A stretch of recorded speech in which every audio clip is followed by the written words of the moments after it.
This is Faux-Authentic History.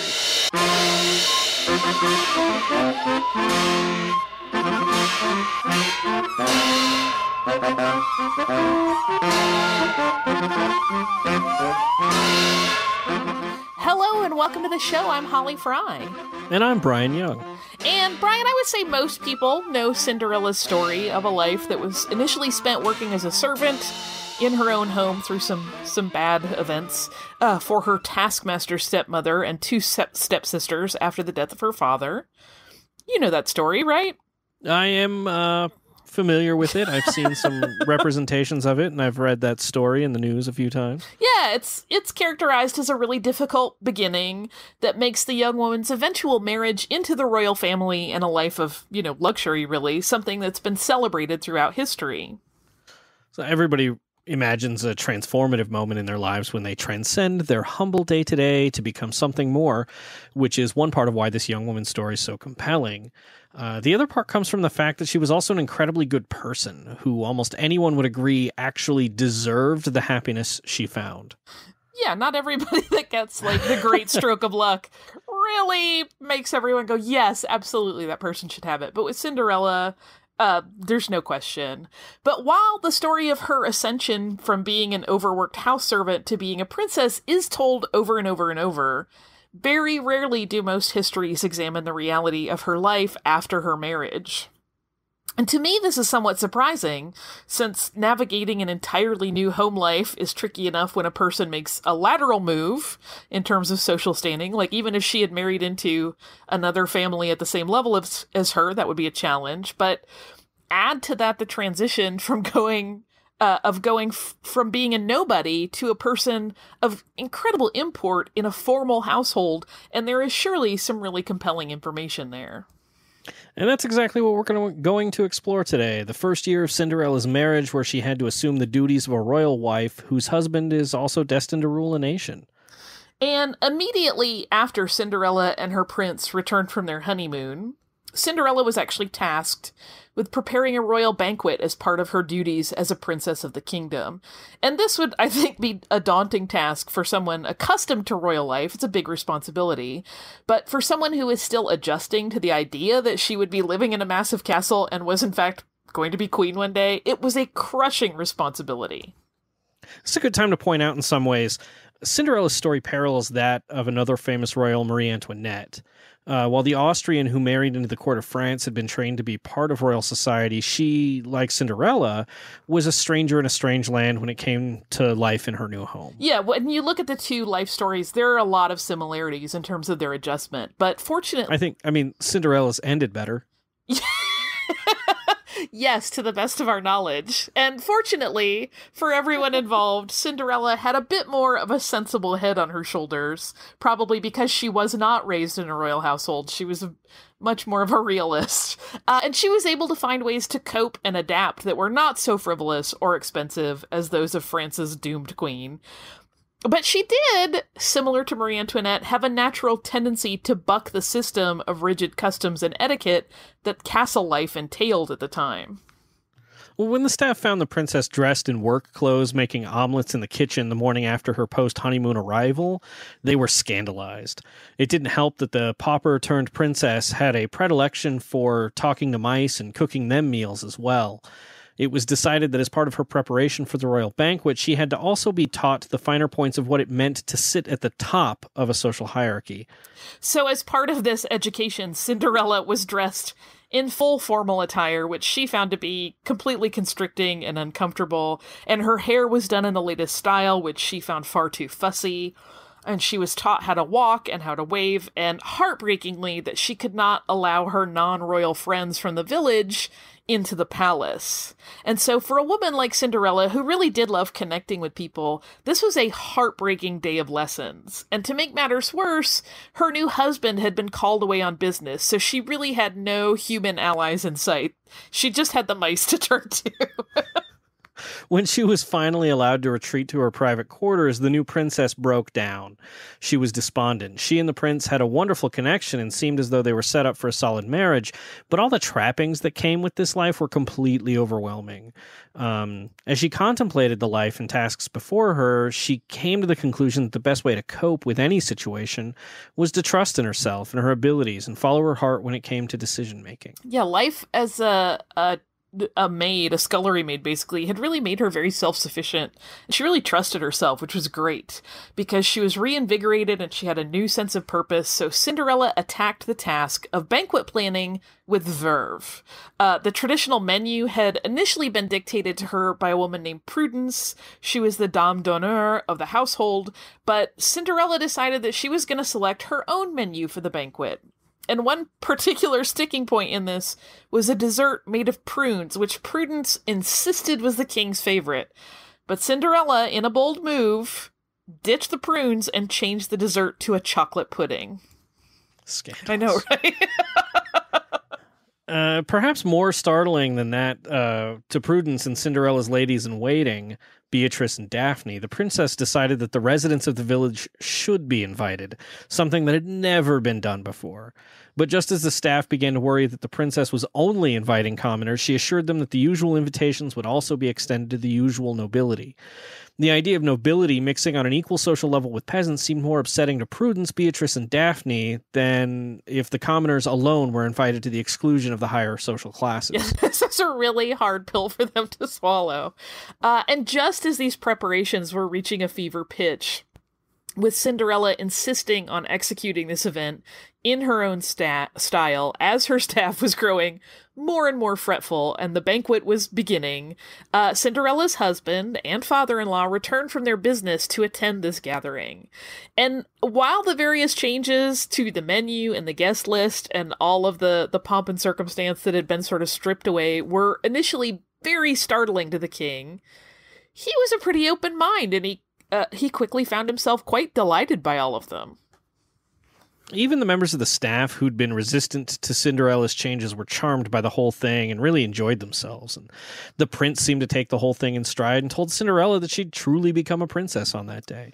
And then, we need to talk about the fact that the adjustments to castle life were really difficult for Cinderella's smallest friends as well. As we've mentioned, and is common knowledge, she was close friends with several mice who had been part of her life as a servant and had been instrumental in bringing Cinderella and her husband together, and they moved to the castle with her. But once Cinderella had a full staff of people to attend to her every need, the mice, and Jacques in particular, felt as though they were extraneous. Their dear friend no longer needed their help, but she was as kind to them as ever. And at one point, when Jacques was spotted by a castle guest who reacted very poorly to a mouse in the castle, and then missing an appointment that he had to spend time with the princess because she was unable to spot him in their massive stables, this all really only compounded his sense that he just did not belong in Cinderella's new world. When Cinderella's fairy godmother stepped by to check in on things at the castle, Jacques asked her if she would use her magic to transform him into a human so he could be of more help to his beloved friend.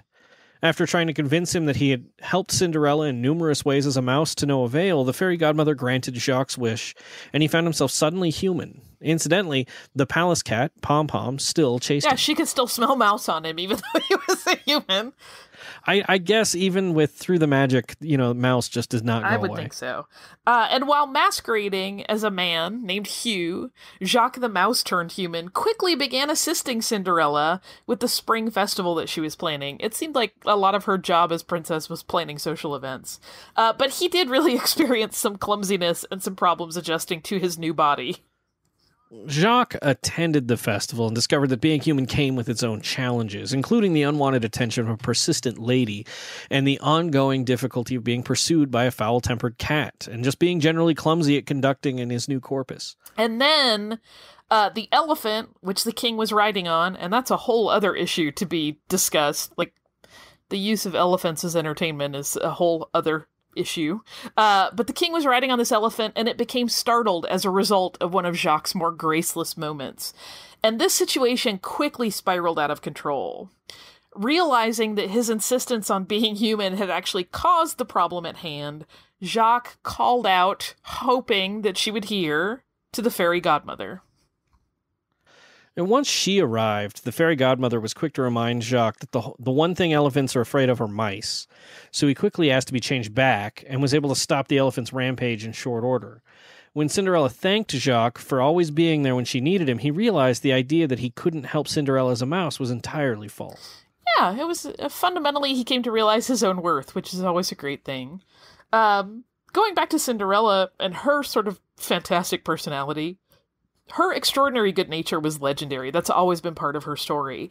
And this was evidenced in incredible levels by the way that she treated even her stepsisters, who had treated her horribly after she married into the royal family. Though both Anastasia and Drizella had treated her terribly, Cinderella was never anything less than kind and giving with those girls. For example, when Cinderella became aware that Anastasia had a romantic connection to the town baker, a connection that Anastasia's mother, Lady Tremaine, vehemently opposed, the princess took it upon herself to help the pair connect. Yeah, she had witnessed the sparks between the two while she was in the market. She was shopping in disguise to find a special surprise for her husband, the prince. And her step-family, the Tremaines, were shopping for dresses and accessories for an upcoming ball, where Anastasia and Drizella were, at their mother's insistence, planning to look for husbands. Mere moments after Anastasia and the baker met and had instant chemistry, Lady Tremaine walked into the bakery and insulted it and everything in it as inferior. She then forbade Anastasia from speaking to the baker, but Cinderella, who'd gone unnoticed, clearly saw what was happening. And she decided that she was going to lure both the baker and Anastasia into the square. But the whole incident went terribly when Anastasia actually got kicked by a horse. She ended up getting super dirty. Thankfully not mortally wounded, because that would certainly be a possibility when you are kicked by a horse. And she ran away. She was embarrassed. She didn't want the baker to see her looking a mess. And Cinderella actually pursued her, and she gave her a pep talk, and then she promised that she was going to help her stepsister. Cinderella actually gave Anastasia a makeover at that point, helping her develop a more elegant look than the fussy, overdone style she usually wore. And then the princess promised her stepsister to meet her at the baker's shop the following day. And so that next morning, Anastasia made up a lack of bread in the house. There really wasn't, but she threw all the bread away as an excuse to go into town and buy more. And Cinderella, true to her word, was there waiting to offer moral support. But unfortunately, when Anastasia spotted the baker speaking with another young woman, she assumed the worst and once again ran away. And in fact, the baker was speaking to his female friend about his hopes for a romance with Anastasia. The baker found Anastasia crying at the fountain in the town square, but just as the two finally had a moment together, Lady Tremaine and Drizella showed up to express their disapproval at the pair. Finding a strength she'd lacked before Cinderella's friendship bolstered her confidence, Anastasia openly defied her mother. She and the baker attended the upcoming ball together quite happily. Yeah, it was sort of lovely, but as we'll find out, that they didn't last as a couple. As Cinderella and Prince Charming were celebrating their 1-year anniversary, which they chose to do simply with a party in the forest with friends, Anastasia and Drizella found themselves rather consumed with jealousy. So while their stepsister at this point had enjoyed a year of happiness and love and being a princess, they felt that their lives were unfairly difficult. Anastasia still found herself longing for love. Apparently things with the baker didn't work out, though it's unclear what happened between them. She even went so far as to follow the happy couple in her jealousy and saw them with the fairy godmother. And up to that point, the Tremaines had not known that magic had been a factor in getting Cinderella to the ball where she met the prince. Yeah, that whole story, they never understood, like, how Cinderella had managed to get to the ball, dance with the prince, get home. The whole glass slipper thing was still very mysterious to them. But Anastasia figured it out while watching this little celebration that was happening. And during it, the fairy godmother sort of over-gesticulated in her joy with her wand, and the wand went flying. And Anastasia, thinking quickly, grabbed it, and she took it back home, reporting to her mother and sister what she had seen. But they did not believe her when she told him that everything in Cinderella's life that had gone right was because of magic. I don't think they needed to disbelieve her long because the fairy godmother showed up at that point, and as she battled with Anastasia to get her wand back, all manner of magic mayhem ensued, culminating with an accidental statuification of the fairy godmother. Now, immediately, Lady Tremaine, she sounds like every bit an opportunist, she decided that they should use the wand to get riches. Yeah, it was a very short ramp for her between going, what are you talking about? Magic was involved? Oh, hey, magic is real, and we're going to use it for evil purposes. Like, she really had no transition time. And so taking hold of the fairy godmother's wand, Lady Tremaine reversed Cinderella's good fortune, turning back time to the day that Cinderella's glass slipper identified her as the woman that the prince had fallen in love with at the royal ball. So, taking advantage of the magic wand yet again, Lady Tremaine altered reality so that the size 4.5 glass slipper fit on Taking advantage of the magic wand yet again, Lady Tremaine altered reality so that the size 4.5 glass slipper fit on Anastasia's ridiculously large foot. As Anastasia and her sister were carted away to the palace so Anastasia could marry the prince, the stepmother told Cinderella a gaslighting story that whatever she thought had happened the previous night at the party had been a dream. It always strikes me as sort of almost shocking how cavalierly Lady Tremaine just starts using this wand, like, in every given moment. Like, if I were suddenly given a magic wand, I would be careful, at least initially, but she was not. But as... They didn't have the Twilight Zone back then. So Cinderella, of course, was heartbroken, and she was ruminating on the darkness of this situation because she knew she had danced with the prince and that they had a connection. But her mouse friends, Jacques and Gus, reminded her that Prince Charming was certain to recognize that Anastasia was not the woman that he had danced with, and surely he would recognize her if he just saw her again. This realization bolstered Cinderella's spirit. She decided to travel to the palace and sneak in so the prince would see her and remember. Once she arrived, she pretended to be part of the castle staff. She was questioned by the woman who supervised the running of the household and told the woman that she'd been hired to catch mice. Gus and Jacques kindly upheld the ruse by bolting through the kitchen to show how badly such services initially were needed. Her claim was met with, we don't have mice in the castle, so they kind of really took a big risk by revealing themselves and running through the kitchen. But when Anastasia was presented to the prince as the wearer of this shoe, he did indeed see that she was not the woman that he had danced with. And as the prince was dismissing the Tremaines and he was getting a carriage to send them home, Lady Tremaine once again turned to the magic wand, casting a spell that made the prince believe that Anastasia was the woman he had fallen in love with during a dance. And it worked, and he immediately proposed to the wrong woman. So Cinderella, still feigning her position as a mouse catcher, managed to find the prince, but because of the spell, he didn't recognize her. There was for a moment a glimmer of recognition, but it quickly passed, and Cinderella was heartbroken. I can't imagine how painful that must be to be like a person that you clearly had a connection with going, I'm sorry, you must be mistaken, I don't know who you are. But once again, Gus and Jacques proved indispensable. They told Cinderella that they had learned that Lady Tremaine had the fairy godmother's wand and was abusing its magic to put Anastasia in Cinderella's rightful place as the prince's fiancée. And once this information was revealed, Cinderella resolved that she was going to get that wand and set things right.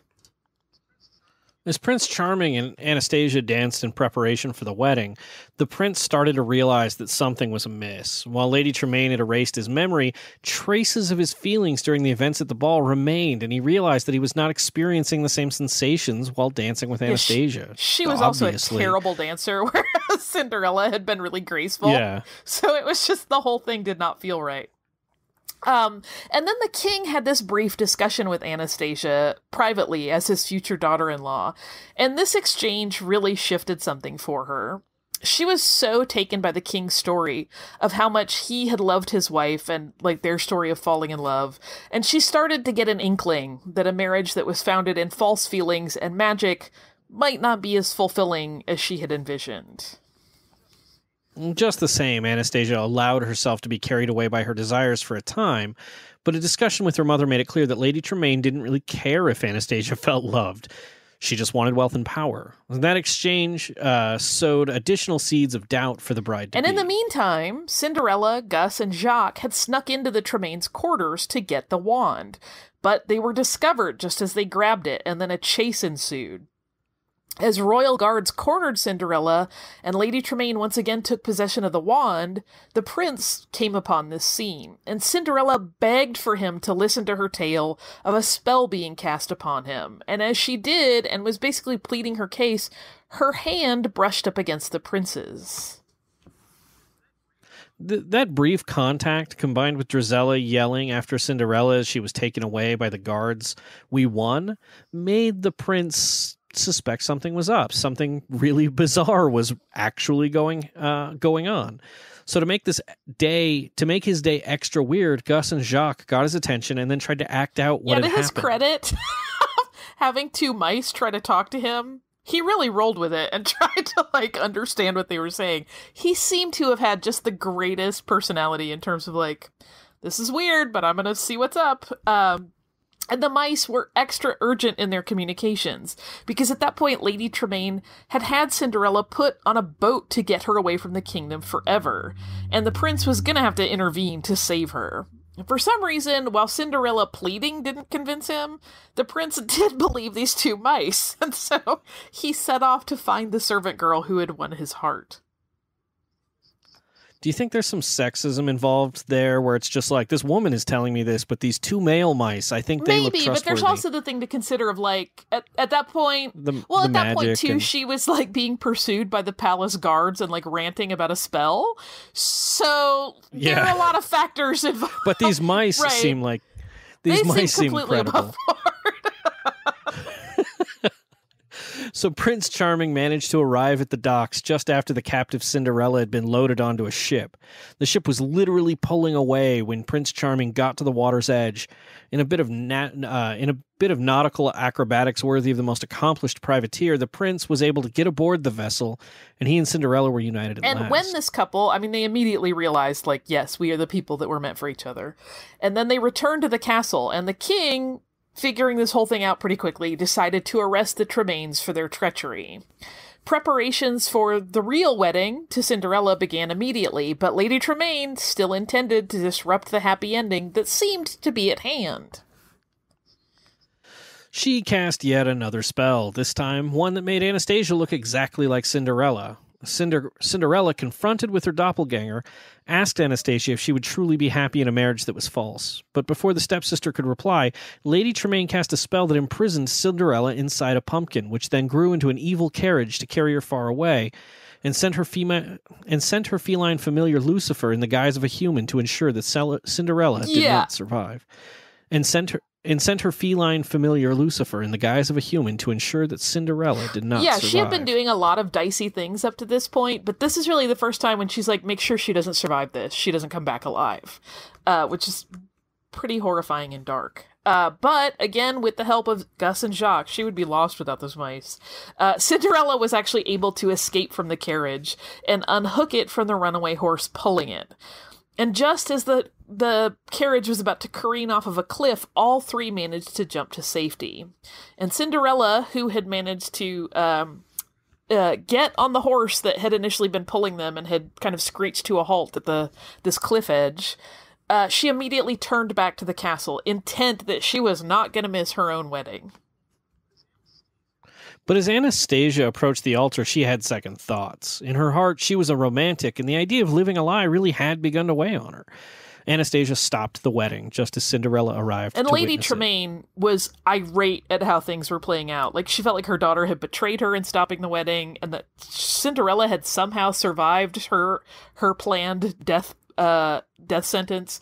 She went into a flurry of spellcasting, but this literally was turned against her when the prince deflected one of the spells off of his drawn sword, and Lady Tremaine and Drizella were turned into toads, dropping the fairy godmother's wand. At this point, Anastasia picked up the wand and turned herself back to normal, and this moment redeemed her in Cinderella's eyes, and the two young women together brought back the fairy godmother from her statue And just state. as the fairy godmother was going to set everything back to normal, she decided that rather than return the lovebirds, the prince and Cinderella, to their former lives, and presumably their first anniversary wedding day, that she was going to let the wedding go ahead and happen again, and that they could relive their first year together. Yeah, you get to have your first year of marriage twice in a row. Yeah. No, Cinderella's always been an interesting person. I'm particularly interested in her later spy years. And you know, it's one of those things, like, she is one of those figures that has often been debated in terms of her mental competency. Like, is it not weird that this woman, who understandably, as more or less a shut-in who is abused, has created this almost fantastical relationship with animals, and mice in particular, that she would make clothes for and talk to, but it really does seem like they were pretty aware. They were able to communicate with other humans other than her. So she becomes a very fascinating character that sort of becomes redeemed in those moments. Like, the things about her that people have always questioned, once those odd, I'm using the air quotes, odd behaviors are sort of validated by the prince, like, you realize, like, oh, she probably really had some sort of just inherent magic about her that enabled all of that. Yeah. Yeah, for sure. So we haven't gotten any mail that's not just show suggestions lately. So we don't have that. But if you would like to send us mail about any of the shows we've done or about future show suggestions, we'd love to hear that. If you want to go to fauthentichistory.com and use the contact form there, we're more than happy to accept your suggestions. If you want to find the show at fauthentichistory.com or iTunes or Stitcher, wherever you want. We're also on social media at Fauthentics on Twitter, and if you type in Fauthentic History in Facebook, you'll find us there as well. And Holly, I'm on Twitter at Surliest Girl, and you can find me on Instagram at SurlyGirly5. And my day job is hosting a podcast called Stuff You Missed in History Class, and you can find all of those episodes plus all of our social media contacts at missedinhistory.com. And we do a show together called a whole other one called Full of Sith. And you can find that at fullofsith.com. And you can find, and that's all just talking about Star Wars. And you can find me on Twitter at Swankmatron. And everything else I do, you can find there. So unless there's anything else, that everyone has a magical first year of love with someone. I hope for that indeed as well. So until next time.